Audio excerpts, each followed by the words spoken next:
حافظ ابن جوزی بہت بڑے محدث گزرے ہیں غوث پاک کے زمانے کے، سرکار غوث پاک سے ملاقات ہے. پہلے صوفیہ کے بڑے مخالف ہوا کرتے تھے، صوفیہ کے خلاف بہت کتابیں لکھی. ان کی کتابیں میرے پاس اگر میں آپ کو کبھی پڑھ کے سناؤں نا گھر پہ تو آپ بولوں گے کہ یار یہ تو بہت بڑا کٹر وہابی تھا لکھنے والا، انتہائی بد مذہب. اتنا کتاب کا نام ہی ایسا رکھا تلبیس ابلیس.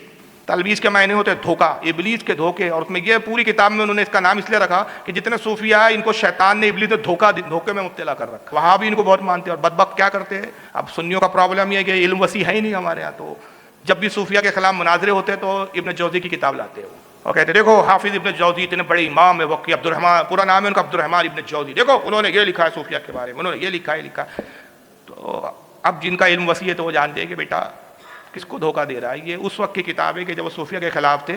بعد میں یہ ہوا کہ غوث اعظم کی خدمت پہ پہنچ گئے ایک بار، اور گئے بھی اس لیے کہ غوث پاک کا امتحان لو. غوث پاک کی خدمت میں پہنچے کہ دیکھیں بڑا نام سنے، یہ بھی تو صوفی ہے آخر، چلو ان کو آزما لو.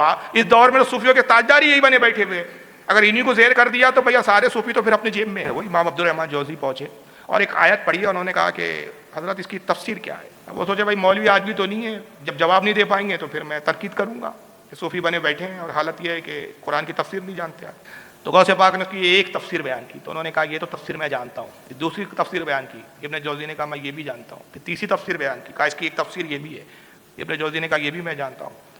راوی کہتا ہے 18 جب تفسیر بیان کر چکے ایک آیت کی تو 18 تفسیر تک تو کہتے رہے ہاں یہ میں جانتا ہوں یہ میں جانتا ہوں. اور اس کے بعد غوث اعظم نے پھر اور تفسیریں بیان کرنا شروع کی تو ہر باری کہتے لا ادری، یہ میں نہیں جانتا یہ نہیں جانتا. اس ایک آیت کی 40 تفسیریں غوث پاک نے بیان فرما دی اور کہا ابن جوزی میں نے 40 تفسیریں بیان کی، اگر تو اور کہے تو میں اور بیان کروں. کہا سرکار بس اسی پہ بس کر دیجئے، میں آپ کا قائل ہو گیا. کہا کہ کیا بات ہے کہ تو صوفیوں کو اپنا دشمن جانتا ہے، کھڑے ہو. کھڑے کیا، گلے سے لگایا، اپنا بنا دیا. سارا تکبر گھمنڈ علم کا تو سب چور ہو گیا. اور صوفیوں سے پھر اتنی محبت ہو گئی کہ صوفیوں کی تائید میں پھر کتابیں لکھنا شروع کی. اور پھر اس کے بعد انہوں نے اپنے اس جو پہلے کے افعال تھے اس کے ازالے کے لیے کتاب لکھی، اس کا نام ہے بحر الدموع، آنسوؤں کا سمندر.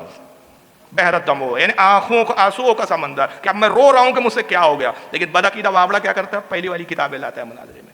اب یہ تو رجوع کر چکے تھے، بعد والی بھی تو دکھا.